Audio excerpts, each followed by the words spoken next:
Now we're interviewing Professor Noam Chomsky, Professor Emeritus in Department of Linguistics and Philosophy at MIT, one of the most cited sources in history. Of course, among his many famous books is Manufacturing Consent.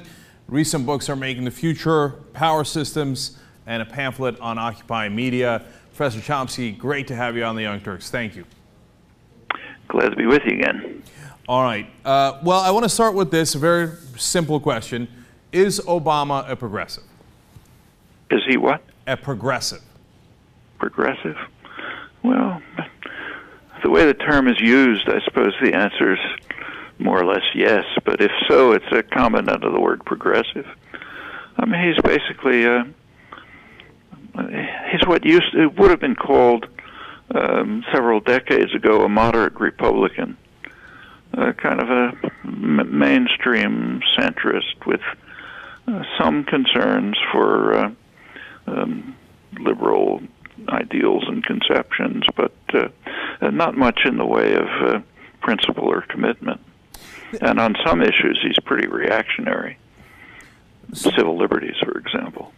That goes to the question of how much American politics has changed in your lifetime.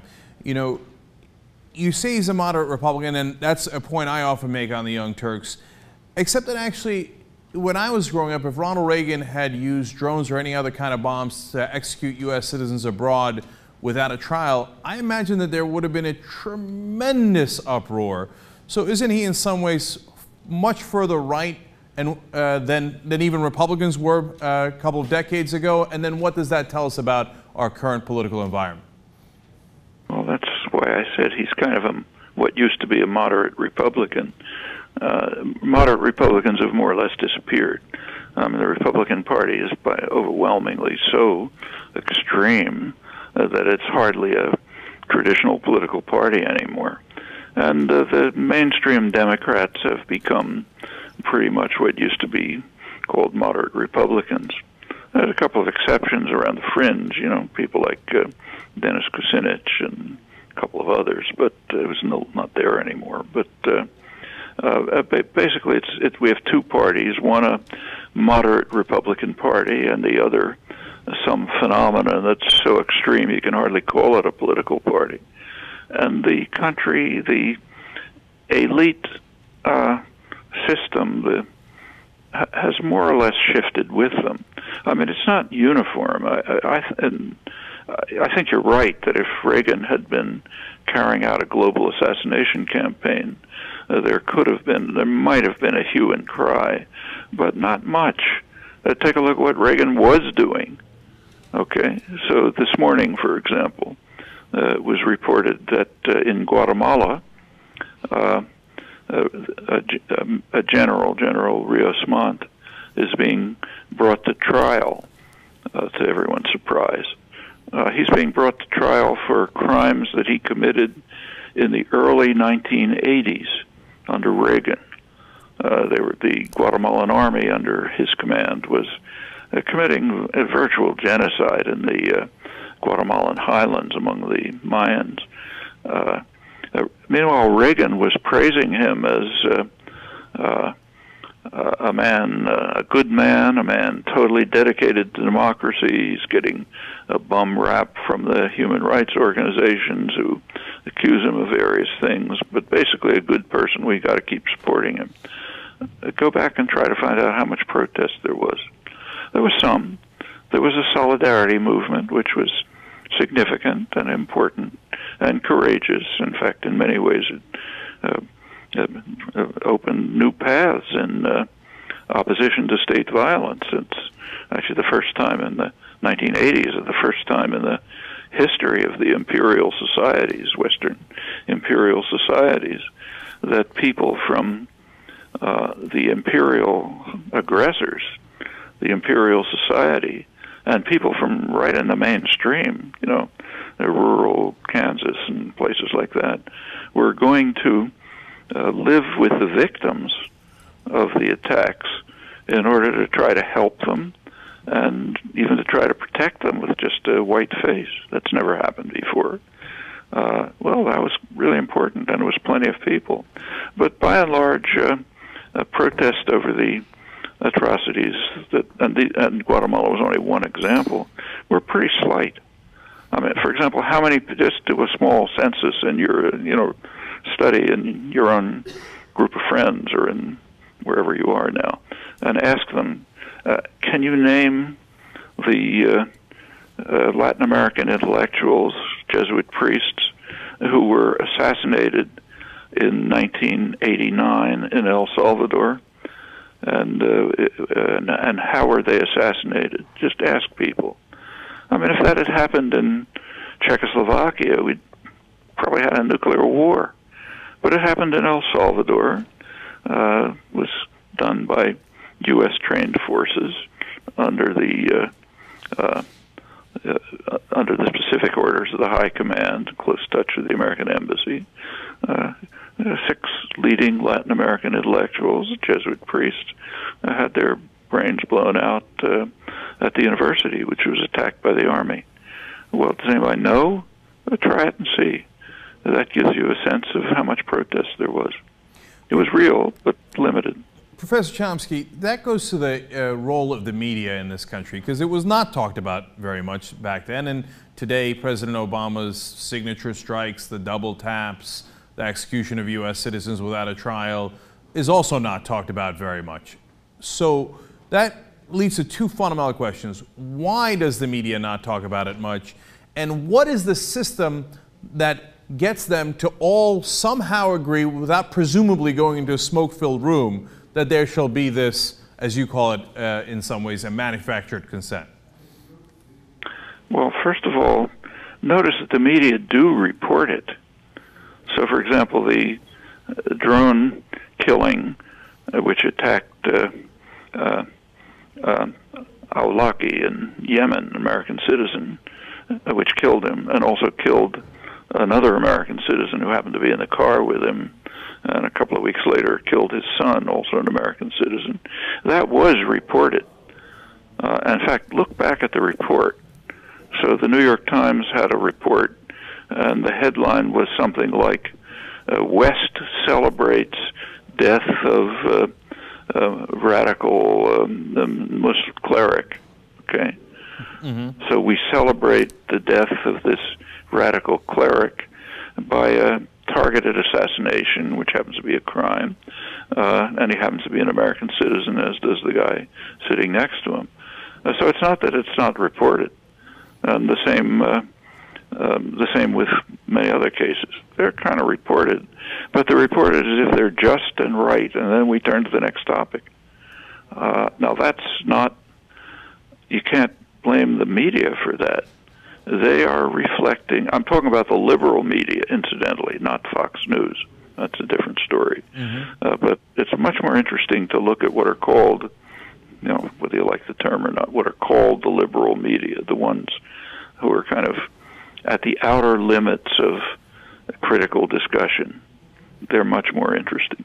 They tell you something about the framework of discussion that's imposed internally, without coercion, by the educated sectors of the population. And those are the beliefs. You can't go beyond these beliefs. Well, okay, it was the same with the drone attacks altogether. There was, you probably saw the long article in the New York Times by Scott Shane and someone else, forget, probably based on leaks from the White House, who are proud of it, about the drone assassination campaign. Long, detailed discussion of how it works. The killers, and basic. Remember that? Yep. Yeah. Well, okay. It was there. It wasn't hidden. In the morning, Obama and his national security advisor, John Brennan, a former priest, get together and read a couple of chapters of Saint Augustine on just war, and then decide who they're going to kill that day. And maybe the criteria for killing them are, if there's a group of men gathered together somewhere, we'll presume that they're terrorists and kill them with a drone attack. And they're guilty unless it's proven later that they were innocent, then we concede that they were innocent. But first we kill them, and then it's their, the task of survivors to prove that they were innocent. That was described. There was some protest about it, mostly because of what you mentioned before, killing Americans, killing other people, doesn't matter that much. But there was some protest.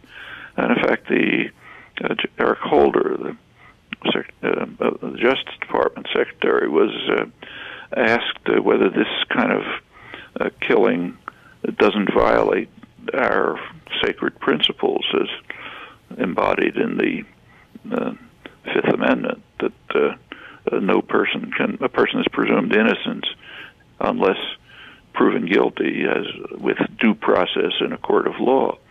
Fifth and Sixth Amendments. That goes back to Magna Carta in 1215. And Holder said, yeah, this is consistent with it. They do have due process because it's discussed within the executive branch. I mean, King John of England, back in the 13th century, who was compelled to sign the Magna Carta Charter of Liberties, he'd be delighted at that. Due process means we talked about it among ourselves. Well, it's reported, but there's barely any reaction. And you don't expect reaction from the general public because they probably don't even know about it. Not everybody reads long stories in the New York Times. But educated people read it, and they don't react. I mean, very few of them do. So, actually, Scott Shane had an interesting article afterwards responding to the limited criticism and justifying the drone attacks. And he ended up his article in an interesting way. He said, well, even if you think there's something wrong with these, it's a lot better than Dresden, after all. So in other words, the choices are between wiping out some city and killing tens of thousands of people, or a targeted assassination campaign. Those are the choices. Are there some other choices you can imagine? No. That's not part of it. Anytime I want to excuse any action of mine, I've now got the line, better than Dresden. So that's right. Yeah. Now, it's a wonderful line. Professor Chomsky, what I'm really curious about, though, is how they set the boundaries of what you call acceptable thought. What is the process by which that happens? They seem to all magically agree, but yet there is no, I don't believe there's a smoke-filled room where they all got together and said, okay, now these are the boundaries and this is what you're allowed to say and what you're not allowed to say. How does that happen? Look, I think you went to school, you went to a university. Mm-hmm. This is what you heard all your life from teachers, from fellow students, what you saw in the newspapers. How did they do it? Well, you internalize the doctrines that are convenient. It's very easy to come to believe things that it's convenient to believe. Actually, we all know this from our personal lives. Everybody's done something that they know wasn't really right, but you make up some justification for it. It's much easier to live with yourself if you can find a framework that justifies what you're doing. And people fall into it pretty naturally. Not everyone. So some people kind of object to it. Maybe they're kids in school who object to it, and at college they object to it, and then the professions they object to it. They're usually marginalized in some fashion. They're anti-American. They're sympathetic to terrorism.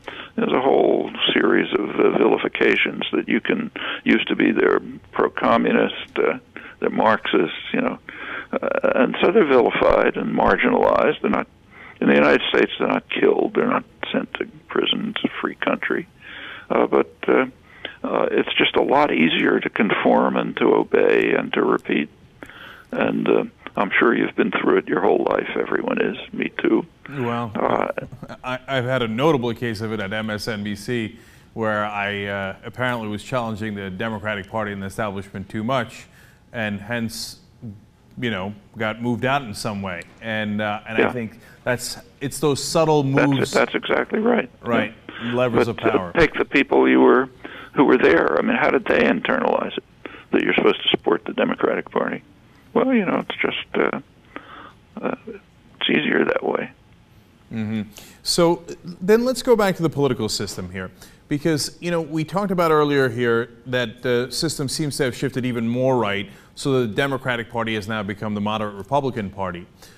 What do you think is the main underlying reason for that shift? Why is that shift even further right happening? Well, I don't think it's really. I think it's a reflection of the redesign of the economy since the 1970s. From the 1970s, for all kinds of reasons, there was a real reshaping of the economy. And the design is correct. There were alternative policies. These are the ones that were taken. There were two major elements of it. One was a shift towards financialization. You go back to before the 1980s. Banks, there weren't even many interstate banks. Banking was mostly a local phenomenon. Banks were what banks are supposed to be in a state capitalist system. They take your deposits and lend them to somebody who wants to buy a car, or send his kid to college, or start a business, or whatever it may be. That's what a bank was, and they operated essentially locally. Starting in the 1970s, particularly since the 1980s, they began to grow enormously. By the time you get to the latest crash, 2007, financial institutions were making about 40% of corporate profits. Well, at the same time, manufacturing, this is a related development, manufacturing was moving towards offshoring, producing things in northern Mexico or southeastern China instead of the United States. It's more profitable. You have cheaper labor. You don't have to worry about limited environmental constraints and so on. So you have these two tendencies getting started, and they have consequences. The one consequence was a very sharp concentration of wealth. It's not a big secret that since then, wealth in the United States has concentrated enormously. By now, it's like in a top tenth of 1% of the population. There's absolutely fabulous wealth. While for the rest of for the majority of the population, it's been a period of stagnation and or sometimes decline. People get by longer working hours. People here work many more hours than in Europe or even Japan. By debt, but benefits are very weak, and they've been weakened even further. That's the in the Occupy imagery, that's the 99% and the 1%, a very sharp concentration of wealth. Along with concentration of wealth leads very quickly to concentration of political power.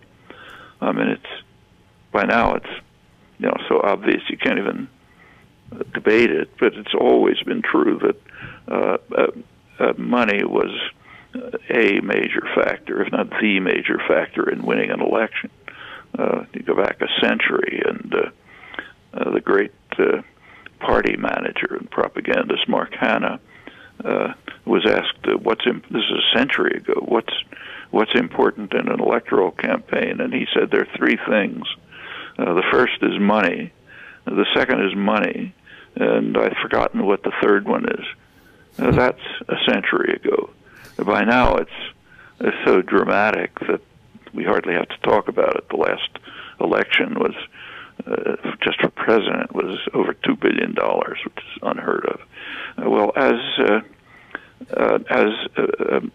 campaigns are increasingly bought, the political figures become more and more, have to climb deeper and deeper into the pockets of those who are funding them. And with all the talk about small contributions, if you look closely, the funders are highly concentrated among the very wealthy and among big institutions. And so, sure, you become beholden to them. And that leads to legislation, which drives the vicious cycle onward. Deregulation, the too big to fail legislation, the bailouts, which began under Reagan, and on and on. Rules of corporate governance were changed to essentially allow CEOs to pick their own the panels that would set their own salaries. That leads to changing business decisions so that you try to aim for the very high profits in the next quarter. Don't worry about what happens next, and you get a big bonus, and so on and so forth. That leads to the one of the effects of this is what you described. Both parties shift right. That's part of that's part of the shredding of the democratic system by the increasing power of extreme wealth. Now it's to the point that you take a look at the political science literature, which has some pretty careful and good studies. One of the things they study is intensively is polls, people's attitudes, and then you can compare that with policies, and the figures are pretty striking.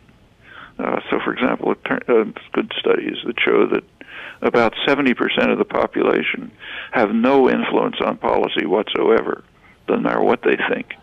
That's the lower 70% in wealth and income. As you move up the income-wealth ladder, you get a little bit more influence, and at the very top, which is a tiny group, you basically get what you want. So as the political system gets shredded, wealth gets concentrated, other policies change accordingly, you get a natural drift of the parties to the right. So, as you stated, we've had this problem of money in politics for over 100 years, but yet FDR, for example, managed to represent the will of the people to some degree in a lot of issues in a way that when you look back now at what he said, it would be unimaginable for a politician today to say those things and to get those bills passed, etc. So is it the fact that money in politics has become, instead of sometimes illegal bribery, a legalized form of bribery that has actually made it more efficient and made it more powerful in politics today as opposed to the past? First of all, even if you look back at Roosevelt, it's not, what you're saying is correct. Roosevelt would be off the spectrum today, but so would Nixon. Nixon's views would be far too liberal today for the Republican Party and maybe for the Democratic Party, and Eisenhower's even more so. That's part of the drift to the right. But even in Roosevelt's time, the best work on this topic, if you really want to look into it, is the work by Tom Ferguson, who's a very good political scientist, done the major work on the role of money in politics. And he points out that Roosevelt was supported by a big sector, an important sector of private capital, mainly capital-intensive, internationally oriented industry, like, say, General Electric. They supported Roosevelt. All kind of reasons for that. So he was opposed by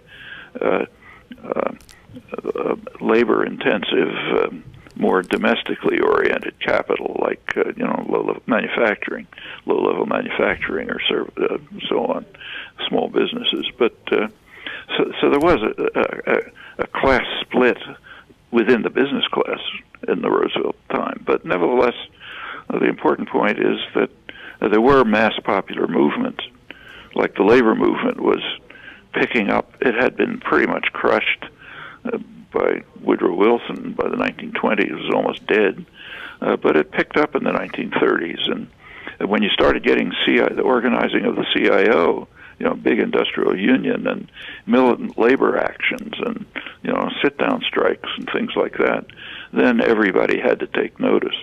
And that, plus other kinds of popular activism, were a major force that Roosevelt could rely on to pass progressive legislation.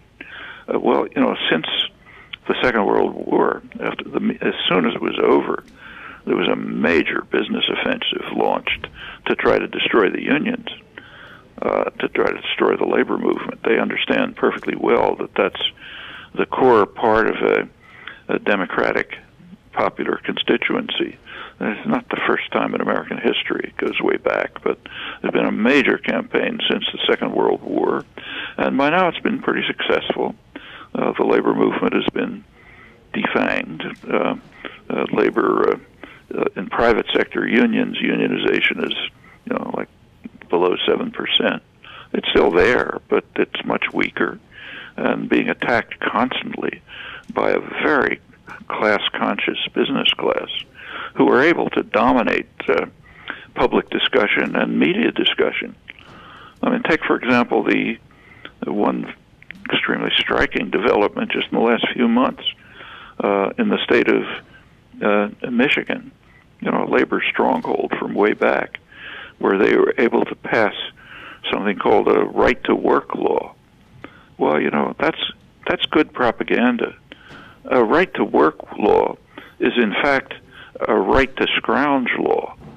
It's not a right-to-work law. It's a right to get the benefits of a union without paying union dues. That's what right-to-work means. But, of course, if you describe it that way, you're not going to get any support for it. Mm-hmm. On the other hand, if you call it a right-to-work law, and people are pounded with propaganda about people should have a right to work, well, yeah, then you can get even a good part of the labor vote. That's the kind of propaganda that's propagated by the media, kind of unthinkingly. Not on purpose, particularly. It's just kind of internalized, like repeating patriotic propaganda, and it over time has an effect, big effect. And this is a very sophisticated and quite conscious class war by a highly class-conscious business community. The United States has always had a very class-conscious business community, always fighting a bitter class war, and with a lot of success and a lot of influence.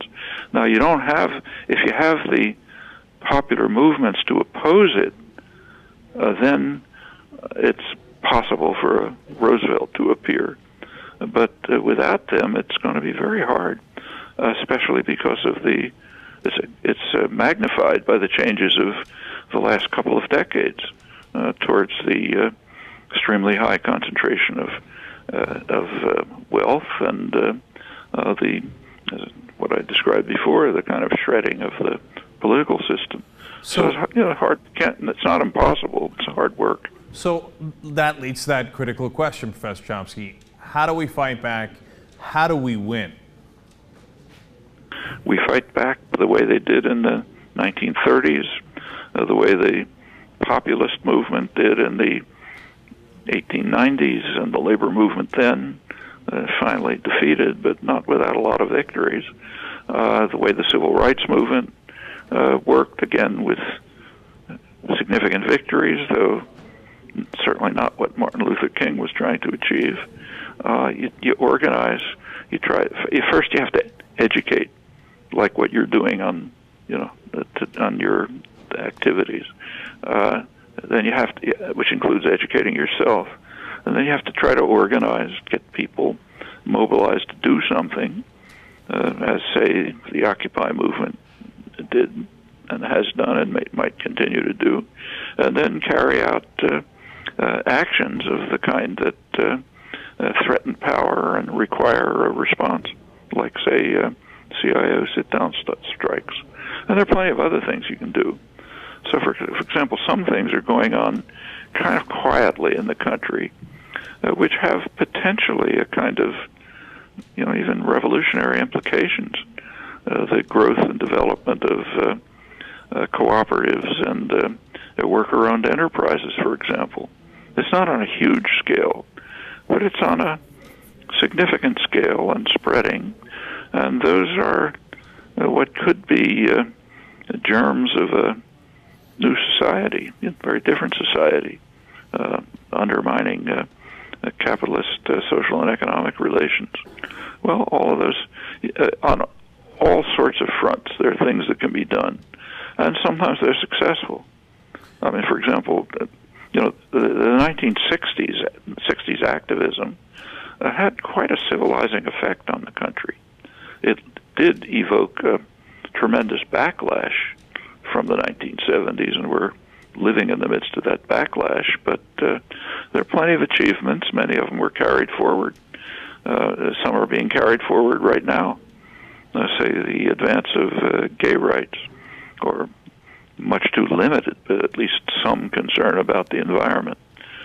All of those things are developing. They can go further.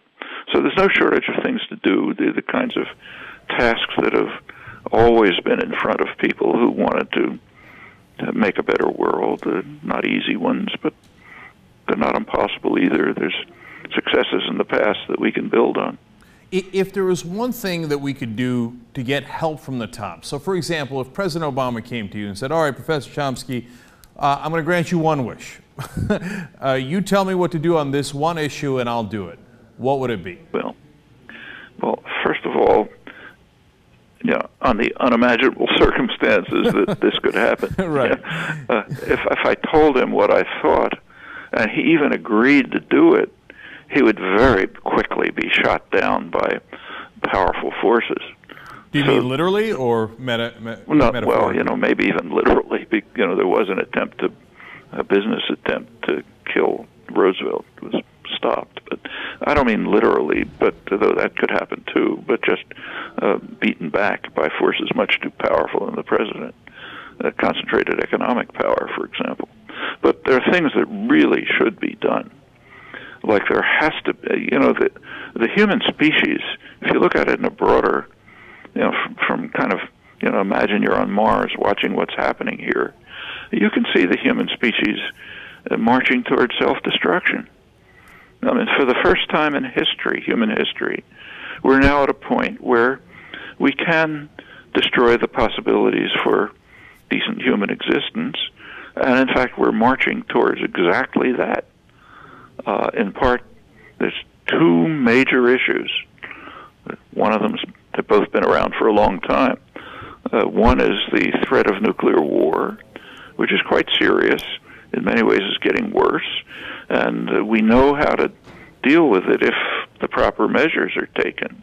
And if we have time, I could go through some of them, but they're real. The other is the threat of environmental destruction. We're coming to a point where we may be past the point where it's even possible to do anything.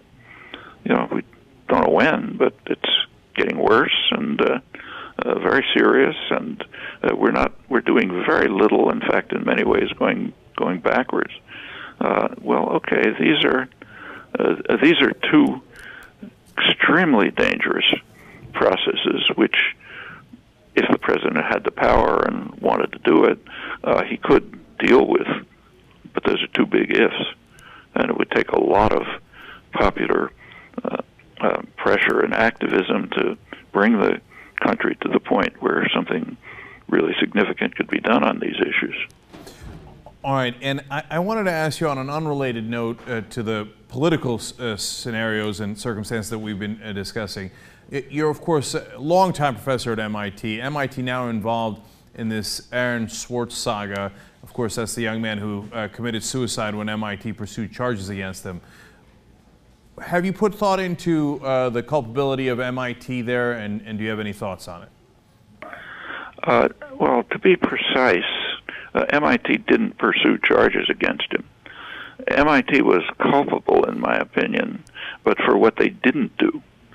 MIT didn't intervene to try to block the charges, but the charges weren't coming from MIT.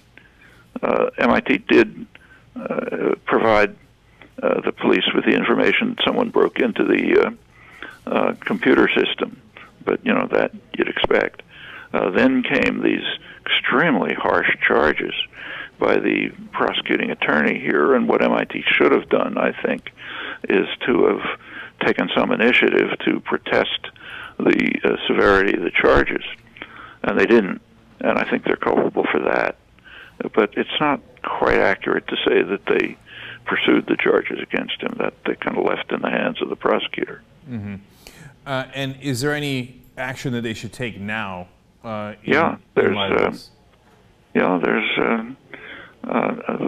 in fact, the Institute, it's been there's been pressure on the administration to do something from the faculty, from students, from others. And there's several things underway. There are plans for teach-ins. The president of the Institute has already made statements saying we've got to look into what we did and what we did wrong and think about it and take some steps. There is a faculty inquiry underway led by a good person. So all of these things are in process, and they may lead to some serious thinking of the issues involved, not only in this particular case, but the underlying issues. There's some serious issues involved. Mm-hmm. So just let's pretend, if we can, that this terrible tragedy didn't take place, okay, and just ask what Aaron Swartz was trying to do. He was trying to liberate a JSTOR. A JSTOR makes scholarly articles available to subscribers, mostly universities, university libraries. Okay, suppose you liberate JSTOR, so everything they have is now publicly available. Well, in our society, that means they go out of business, and that means they don't make anything available. Well, suppose you take the next step and say, okay, let's liberate the journals and the publishers. Let's put all of their stuff in the public domain. Well, that sounds good, but in our society, in the world we live in, that means they're going to go out of business, and nothing will be available. So the end result of these efforts is to make nothing available. Mm-hmm. Well, there are ways around this, but you have to break out of the constraints of our kind of the pathologies of our society. The obvious way out of this is to have creative work subsidized by the general community, which means by the government. That's how creative work ought to be subsidized. The same with music. So, liberating music from the internet sounds, radical, except for the fact that musicians aren't going to be able to survive. If creative work is paid for, is subsidized, is part of our social obligations, which means, as current institutions, that means working through the government, then you can deal with these problems. But you have to go at least that far. Right. And there are quite concrete proposals to do that. Just saying, well, okay, let's make everything free, that doesn't deal with the problem. I actually totally agree with you on that. But you mentioned the pathologies of societies, of our society there, and I want to ask you one more broad question in that light. Yeah. Do you think we're ever going to get to that point where we have gotten beyond those pathologies and get to a state that, in your writings, you would prefer? Do you think we're ever going to get there, or is the human nature and the greed involved in it too strong and will always block it? Well, I think we've, in many ways, made a lot of progress towards getting there. Not in this particular domain. Here, there's regression. But mutual aid, mutual support, solidarity, concern for others, these are parts of human nature. And very often they've been realized in very successful ways. So take, say, the labor movement. One reason why the business world and elite elements in general are so anti-labor is that those are precisely the values that the labor movement sponsored at its best, not at its worst when it was run by, mafia gangsters and so on. But at its best, it was based on conceptions of solidarity and mutual support and even international solidarity. That's why the unions are called internationals. Now, you can talk about all the limitations in trying to achieve those objectives, but that's what lies behind it. And that's what lies behind the successes of the labor movement, which were quite real, like the New Deal legislation. So it's not beyond human nature. It's a part of our capacities in many respects. We've moved forward in these dimensions, in other respects not, sometimes backwards. But I don't see any reason to think that, if you look at the trajectory over the past couple of centuries, I think it's been basically towards progress, towards expanding the domain of rights and justice, So I mean, take say women's rights. You know, it's half the population. When this country was founded, at the time of the Constitution, women were literally considered to be property. A woman was the property in law. A woman was the property of her father and then of her husband. That's British common law, codified by Blackstone. You know, back at the time of the Constitutional Convention, one of the arguments given against allowing women to vote was that it was unfair to unmarried men, because a married man would have two votes, his own and his properties, and you couldn't have that. Mm-hmm. And in fact, if you look at American law, that goes up till pretty recently in one form or another. So, for example, it wasn't until the 1970s, and that's under the impact of the activist movements, it wasn't until the 1970s that women had a guaranteed right to serve on federal juries, because they weren't considered peers. Okay, this all, by now, you know, things are by no means perfect. There's plenty wrong. But there's been a very substantial progress, slow but significant and growing. And the same has happened in other respects. I mean, concern of the environment, animal rights, gay rights, the global justice issues, which really have just become part of the mainstream activism, at least in the last decade or so. These are all steps forward, and I don't see any reason why they should stop. So in the there's regression. Yeah. So in the arc of history, you've been to the mountaintop and see the glory of the coming of the Lord? Well, I think, as Martin Luther King put it, the arc is bending upwards, you know, slowly and not without regression. So we keep it going that way. Professor Chomsky, great conversation. Thank you so much for joining us on the Young Turks. Really deeply appreciate it. Good to talk to you. Bye.